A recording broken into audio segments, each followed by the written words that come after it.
Good afternoon. So I'm here with my brake barrel Uzi from Umarex, and what I've done, I've taken the stock off because what I want to do is polish the Sear up here. That sits in here. So that sits in there like that. Okay. So to get the actual stock off, what you've got to do, you've got to take the actual rear sight off. So there's a small pin that goes through this cap here. This cap's plastic, by the way, so be careful when you knock it out. I used a small drill. I think it's a 1.2mm drill.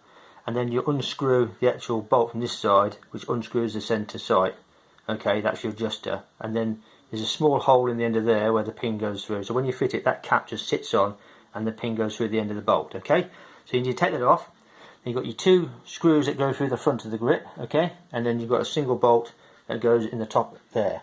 That's slightly longer than the other two, by the way, so don't get them mixed up. Okay, and then it'll just lift off. So once you've got it off, yeah, you can remove the actual Sear.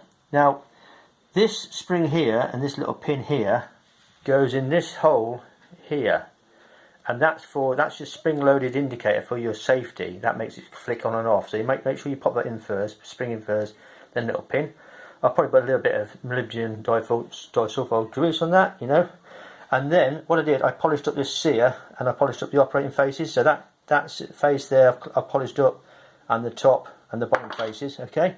I used some auto sol with some wet and dry, very fine wet and dry, polished it up, and that will go back in.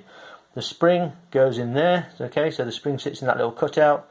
I'll probably put a bit of lubrication on that, and then you've got the pin that holds it all in, and that goes through there, that hole there, and pivots on this point. Okay, so that's all I'm going to do. That's all I did with the last one. Took that out, quite easy, then greased it, put it all back together, and that'll make it a lot smoother. Okay, so that's all you need to do really for these sort of pistols. Very similar to the Trevox, the Air Force One Tornado. Yeah, very similar. So I hope you like that video. Thanks for watching.